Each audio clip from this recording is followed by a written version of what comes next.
Good afternoon, everyone. Welcome to today's webinar on visualizing global supplier risks. I'm Joshita, a research analyst at ISTEP, and I will be moderating today's webinar. Supply chains have never been under more scrutiny, and evaluating supplier risks on the global scale has also become like an increasingly complex task.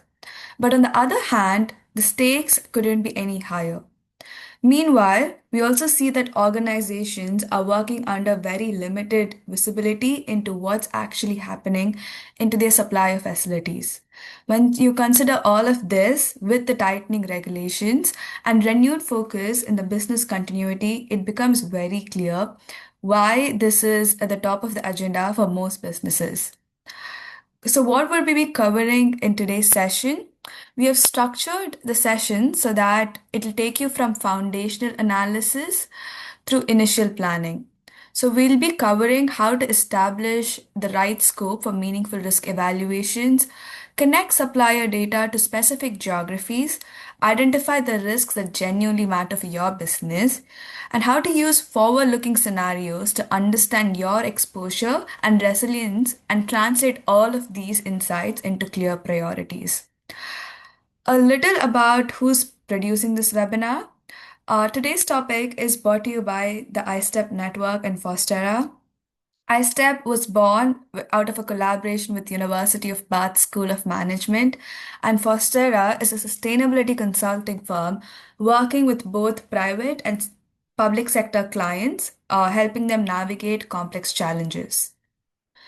Before we dive in, I would like to hand it over to our speakers Ben and Chloe to introduce themselves. Thank you, Joshua. Hello, and thanks for joining this webinar. My name is Ben Foster. I'm founder of Fostera and was inspired to create the ISTEP Network so that we can provide the expertise we have developed over many years to a broad audience of sustainability professionals and new entrants to the market. I've been a sustainability consultant for the last 20 years, and I'm very happy to be here today to share our perspectives on global risk planning. Over to you, Chloe. Thank you, Ben. Hi, everyone. Welcome to our ISTEP webinar. My name is Chloe Lenoir. I'm a senior analyst, risk analyst at Fostera, and I've been part of the network since its creation and worked on resources and methodologies for risk analysis. Thank you, Joshita. Thank you, Ben, and thank you, Chloe. Let's have a quick look into today's agenda. We'll open with a brief overview of how to introduce iStep's resources to its fullest potential, and then Ben would be taking us through the key drivers behind the push for greater visibility and risk mitigation. It'll be followed with Chloe exploring the broader challenges we face in the global supply chains before getting into the practical side, which is gathering and analyzing facility level risks.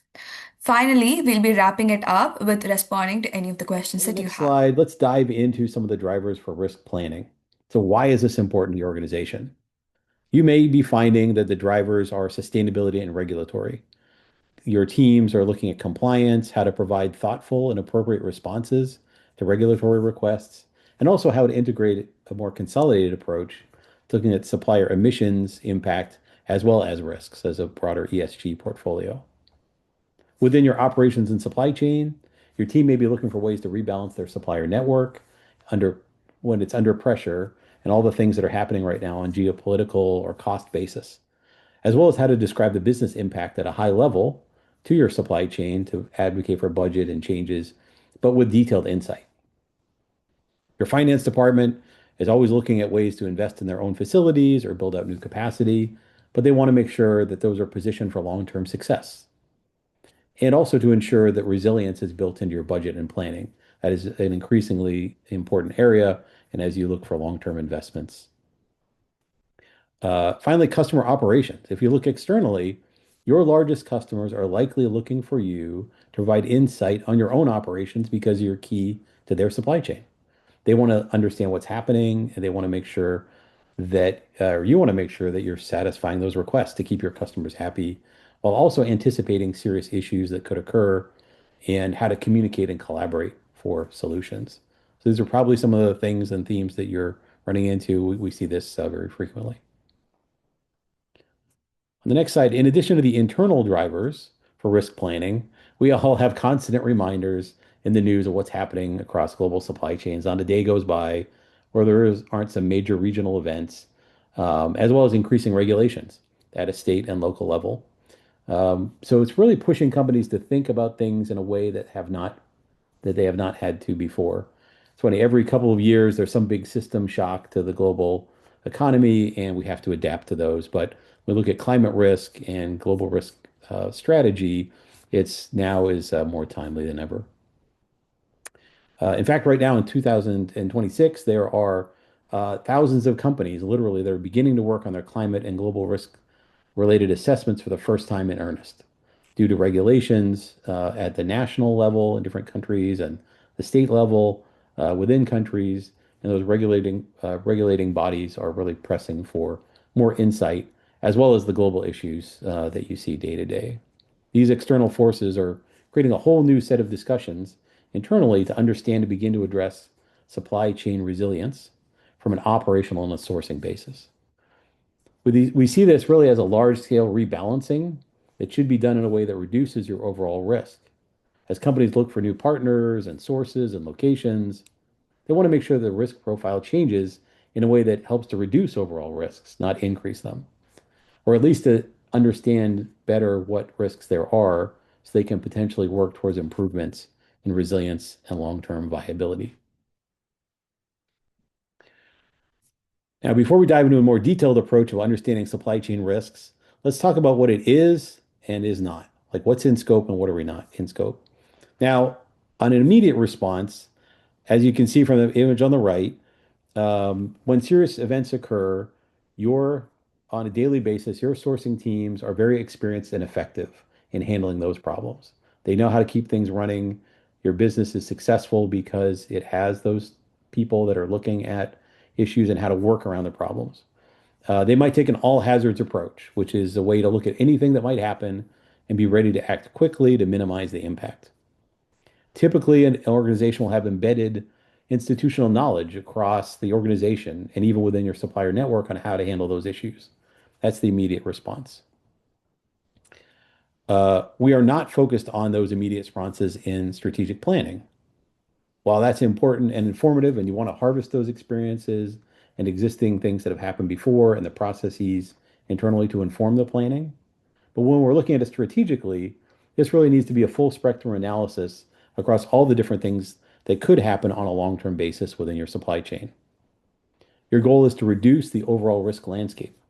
In that picture on the right, the bridge has collapsed and you need to find an alternative source for those materials that got stuck on the day it happened. The strategic risk plan looks at why did the bridge collapse, what other bridges are at risk, and how do we plan to reduce that risk before it occurs. So if daily management is the activity that happens all the time, strategic management is how do we reduce and understand the overall challenges so that we have fewer incidents in the future and can respond in a proactive manner with your suppliers. In fact, they can and should be part of the long-term solution, those suppliers, because you have common interests. They also don't want to be offline. They also don't want to have challenges with delivering their product. So this can be a win-win when you're working with those suppliers, even if they have not really thought about them in detail before. So in the next slide, what are a few of the challenges that we see within supply chain from a visibility perspective? So if we know that we're looking strategically, how do we get the information? We could look at this in three different areas. One is data and risk identification. So where does the information come from? How do we get it on the supplier side that site data is super important, not just the supplier level scorecard.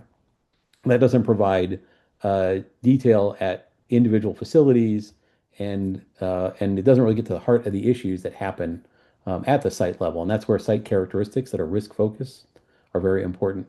That has to do a lot with physical characteristics, but also how exposed are they to the different risks across the supply chain, both upstream and downstream. Now, operations and supply chain, once you have that data, what are the needs from an operational perspective to keep things going? If you're looking at maybe interrupting the way that your manufacturing facility might be able to operate or the way you could deliver to a customer, what are some of the needs that are happening there? From a planning and procurement perspective, what are your alternatives? If you have an interruption, do you have alternate suppliers? Do you have another way to handle that? Do you have safety stock? Do you have things that can help buffer those challenges when they occur? And then are there mitigation and adaptation processes already in place, or how do you think about those going forward? Again, typically they're more reactionary than proactive. And then finally, participation by suppliers and all the stakeholders internal to your organization. This is key. They know what's happening. They know what the risks are today. They may not have the chance and the opportunity to take a step back and look at what's possible. But this is where that conversation is really important. And then finally, once we have the data and we have a plan coming together, from an alignment perspective, what are the reporting requirements internally within your ESG reporting and externally? How do you make sure that you're not duplicating efforts? And then making sure that you're presenting the findings and recommendations in a way that is informative and targeted to the audience. And then, of course, there's always evolving data available and events and reporting regulation requirements. So these are all things that we see as challenges, making sure that you have the visibility into those and can continue to adapt your approach. And the next slide then is, I would say, looking at those challenges and the needs, this can seem like a daunting task. And if we're honest, it is. So where do you start? Well, there are two potential on-ramps to get things rolling. And these are two different approaches that could be done together or in a staged effort. One is looking at your owned and controlled sites. So if you have your own manufacturing facilities or your own production facilities or your own service facilities, this is a great place to start. You have maximum control and visibility, and you can test the approaches to assessment, methodology, mitigation strategies on your own. You don't have to ask for permission for others. Then you can develop plans and actions within your own controlled operations. That allows you to demonstrate to your supply chain and others that you're exerting leadership by figuring this out. Like, what are you finding? And you can talk from authority. Then when you expand across your supply chain, you're walking the talk.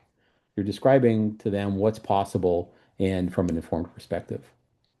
This first step also allows you to augment that immediate hazard response planning with more strategic risk mitigation plans. You can work on this hand in hand with your supply chain team and sourcing team so that the sustainability perspective is integrated. And from an operational perspective, it's additive to what you're doing today. It doesn't feel like something completely new and different because that can really be a challenge later on. So another place to start is if you either don't have your own internal operations to manage or you feel that there's some extraordinary risks at certain suppliers, that could be the initial focus. Maybe there have been operational issues already, or maybe you feel that the time is right, really dig into certain suppliers and commodities to focus on the few that have high risk at individual sites or at specific areas in your supply chain, maybe regionally, maybe by commodity. This enables collaborative engagement.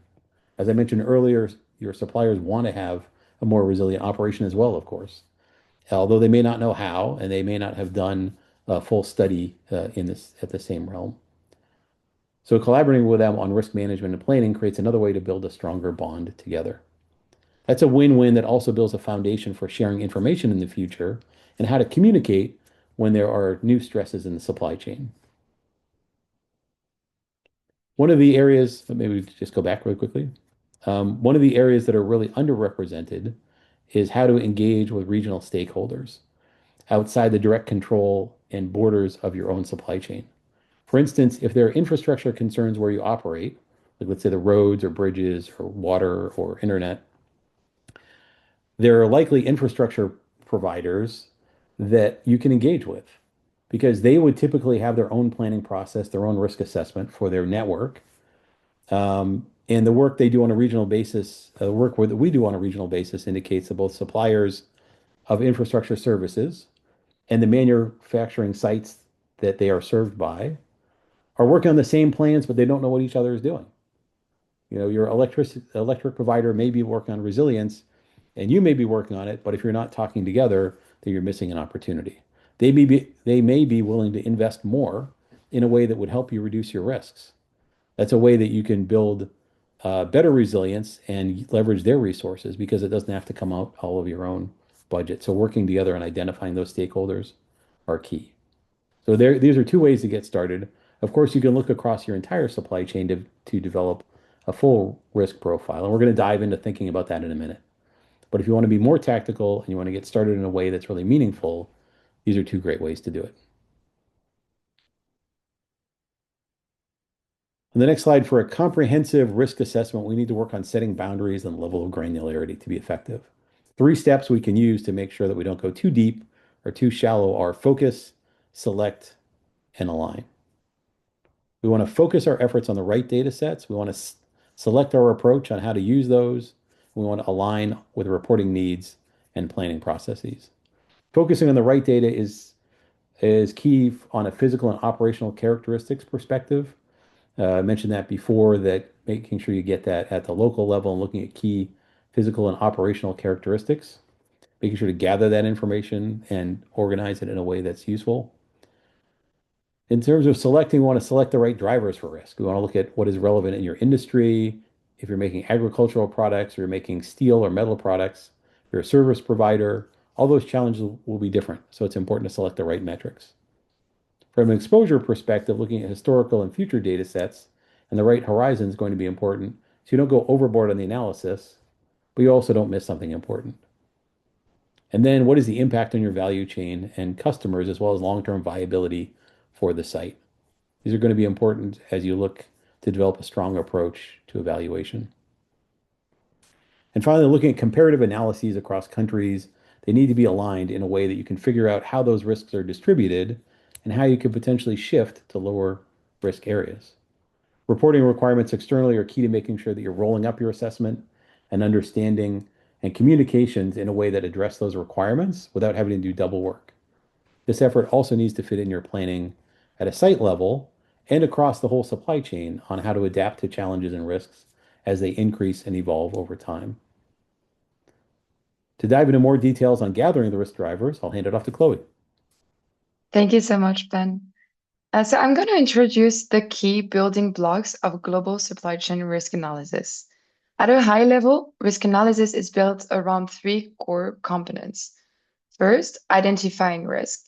Second, understanding how this risk impacts operations and how sensitive different parts of the business are to them. And third, projecting this risk across short and long-term time horizons. So to begin with, there is a wide range of risk types, and this can be organized in many different ways depending on the objective. It is important to note that risks are not mutually exclusive. They will often interact and reinforce each other. For example, extreme heat can strain electric grid stability, which in turn increases energy costs and disrupts operations. One way to categorize existing risk, as shown on this slide, is into 4 main groups. We have environmental and physical systems risk, operational and supply chain risk, cost and financial risk, and finally, policy, regulatory, and governance risk. Together, these categories provide a structured way to capture the different drivers of risk across a global supply chain. However, identifying risk is only the first step.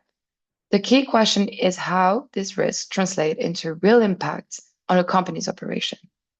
The same risk can affect different companies or even different sites within the same company, but to different degrees.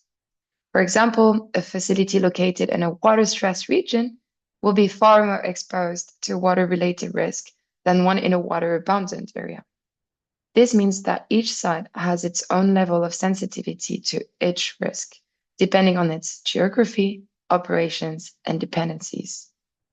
Understanding these differences is critical as it allows companies to prioritize where action is most needed. Finally, once this foundation is established, it is essential to consider the time dimension.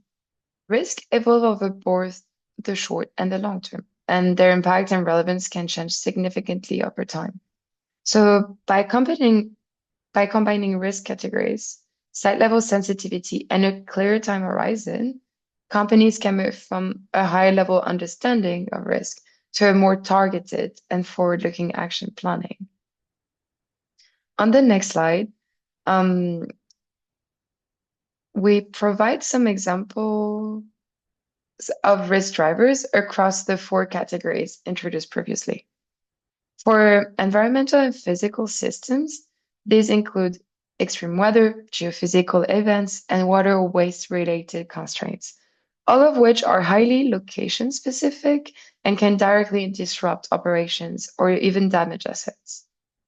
For policy, regulatory, and governance, key drivers include climate policies, regulatory compliance, and ESG disclosure requirements, which can influence both your cost and strategic decisions across a global supply chain. Then operational continuity risk cover geopolitical instability, supply chain disruptions, and climate-driven impacts such as extreme heat, all of which can lead to delays, reduced productivity, or even temporary shutdowns. Finally, cost and financial risk are including labor, energy cost, inflation, tax, carbon policies, and broader economic pressures, which directly will affect margins and overall business performance. It is important to note that not all of these risks are relevant for every company. Their importance depends on the industry and the operational footprint. For example, a water risk is critical for manufacturing, but far less for a financial services company. Also, within the industrial sectors, exposure can differ. For instance, food and beverage companies are typically more exposed to agricultural and water-related risks, while a consumer packaged good company may face greater exposure to packaging regulations and supply chain disruptions. So the key is not just identifying the risk, but filtering and prioritizing the ones that truly matter to your business. Looking forward to 2050 future scenarios. This slide is based on scenarios from the IPCC 6 Assessment Report, which is the main global scientific reference on climate change and future climate projections. When thinking about long-term risk planning, it can feel overwhelming. There is a lot of uncertainty, and the time horizon can seem very far away. However, the key point here is that 2050 is actually a very relevant and practical planning horizon. It is about 25 years ahead, which aligns well with long-term business and investment cycles. On the left, we see different climate scenarios, ranging from very low to very high emission pathways. While these scenarios diverge significantly over the long term, by mid-century, around 2050, the differences between them remain relatively moderate. We can see this on the right with the projected sea level. Across scenarios, the range by 2050 is still fairly close before diverging more strongly later in the century. The key takeaway is that although scenario analysis is important, outcomes by 2050 are not drastically different. This means companies can confidently start planning and taking action today without needing to rely too heavily on which specific scenario will materialize. So in practice, 2050 provides a robust and actionable time horizon for assessing and managing climate-related risk.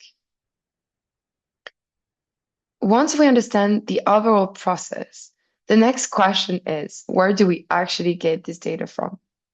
There are well-established global frameworks like TCFD, ISSB, or SASB that provide structured lists of the key risks to consider. These essentially give you a strong starting point for identifying what could impact your business. When it comes to quantifying those risks, there is a wide range of data available, both for individual risk and for aggregated indices. Much of this data is public, for example, climate data, economic indicators, or energy trends, and can be complemented with more advanced data sets of proprietary tools if needed. Here on the slide, we'll give you some examples of resource provider that can help you collect this data. But one of the most important sources of insight is actually internal. Different teams across the company bring critical knowledge on how this risk translates into real impacts, whether in operations, procurement, sustainability, finance, legal. So in reality, effective risk analysis sits at the intersection of external and internal expertise. You need both to build a view that is not only accurate, but also actionable. Now that we looked into how to get the data and understand how to analyze a company's risk, I'll hand it back to Ben, who will talk to you a bit more about how to prioritize those. Great. Thank you, Chloe. That was an excellent review of sources and considerations for gathering and analyzing risk. So let's build on that understanding. Once you have the data, how do you work on prioritizing those risks? As you heard earlier, it's important to look today and in the future to find risk hotspots. Not only what's today based on your overall landscape, but how are they going to evolve over time? One of the things we see is in certain areas may be easier to address and some may be harder. That may mean to prioritize, you want to lean into the harder to mitigate sites and try to tackle those early, or you may want some quick wins to go on the easier ones. And so that's can be part of your prioritization process. Another one of the things we see typically under considered are the opportunities in a changing world. Some of you may have products or services that in a future scenario, 15 to 20 years from now, even 5 to 10 years from now, can be more valuable, uh, or if adapted, could create new opportunities in new markets. That's something you want to look at because that helps to build support for investments. It also helps to alleviate some of the sentiment that this is all about just risk and there's nothing we can do. That can feel very overwhelming. Another way to prioritize sites is to make sure to continue to have conversations with different stakeholders, internal and external with suppliers, to find out the things that they see as key risks.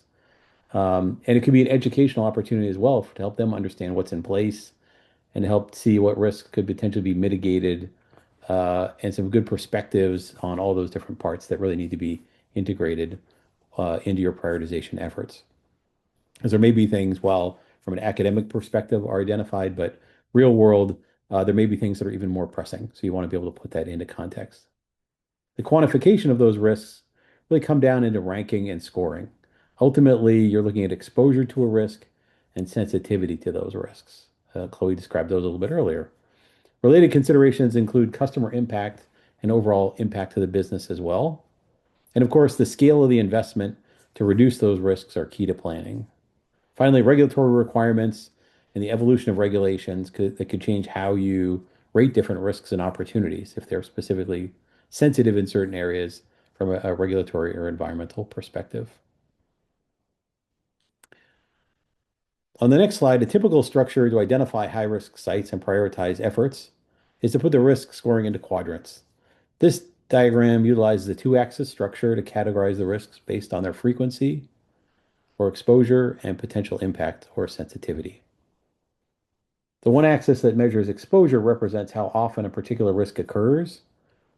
The other axis on sensitivity addresses how vulnerable a sensitive site is if that risk were to occur. Risks that fall into the top right quadrant have both high exposure and high impact. For example, a site that's highly sensitive to extreme events, like an agricultural production, extreme heat events, and experiences them frequently would be placed there. While this quadrant structure is a common risk analysis tool, its value is in forming action steps that comes from plotting specific risk exposure and sensitivity at a site level. The chart then helps reveal a prioritization for further investigation and planning. And plans should be tailored and focused on areas with high exposure and high impact, but also on areas with low exposure but high impact. And other quadrants still may need some attention but carry lower priority. So this is a way that bridges the gap between strategic planning and how to monitor for activities that may occur that are more sensitive or more time sensitive in terms of reaction. Now moving on to building the supplier and risk mitigation plan, alignment and focus are key. The next slide then. These are approaches that we want to make sure that we're coordinate with all impacted groups and departments will ensure a better and more supported set of recommendations. Looking at planning horizons for capital planning, strategic growth sustainability targets. As Chloe was saying, 2050 is a good time horizon for a lot of reasons looking forward, but how does that align with your capital plan and your growth plan and other sustainability commitments you may have made to GHG reductions? You'd want to align those. A phased approach to assessment and implementing any mitigations plan is important. You don't want to try to move too fast in some ways that would be a struggle for the rest of the organization to adapt to. And then making sure that all the different groups and departments that could be impacted help to refine the approach. Building a business case. So it's not just about the risks in an abstract way, but a business case that would support the impact on growth and profitability, either negative or positive, is important to make sure that that's done in a way that's consistent from a finance department. And those opportunities and negative implications through inaction. So what if we don't take action? How do we quantify that risk and that cost? From a focus perspective, you can't do it all at once. And so you need to start somewhere manageable. As much as you might create a strategic plan, it's important to bite off or to stage it in ways that you can take action.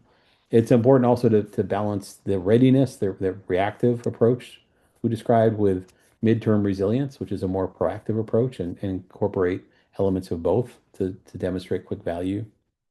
Talked about prioritizing action items based on that detailed assessment and evaluation. Other stakeholders are going to want to know that prioritization is based on something that's meaningful. And so we've talked about some different ways to do that, but communicating that's important.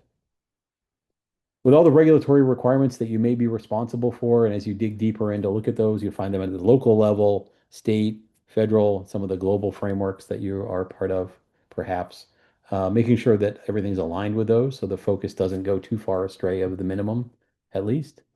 And then it's possible for this effort, at least initially, to be treated as a new silo. Like that's that one thing that someone's doing or some group is doing, but it really needs to be able to create value across the organization. So finding ways to connect that to other parts of the organization are also going to help in building a successful plan. Now, finally, as we wrap up, and this could be a dedicated webinar topic on its own, is communicating the findings and integrating the plans overall. Communication is all about understanding and engagement. So it's important to bring real world examples of things that have happened in your supply chain, in comparisons and competitors across the industry, and to make sure to quantify that impact to say, this is what happened if we can't produce a certain product or we don't have access to some supplier's capabilities for a month. What does that mean to our operation? How could we, what would that mean to our end customers? What would that mean to profitability and revenue? And there's no shortage of examples of that these days, unfortunately. So you want to be able to do that. And then make it a conversation. This is a long-term effort and it requires long-term resources and commitment. So buy-in is key. It's not about just saying what you might have found or at a high level, some things that need to be done, but working with all the different stakeholders and making sure that it's really compelling argument, but also that you're taking that feedback. And so it's important to anticipate multiple rounds of discussions and refinement over time.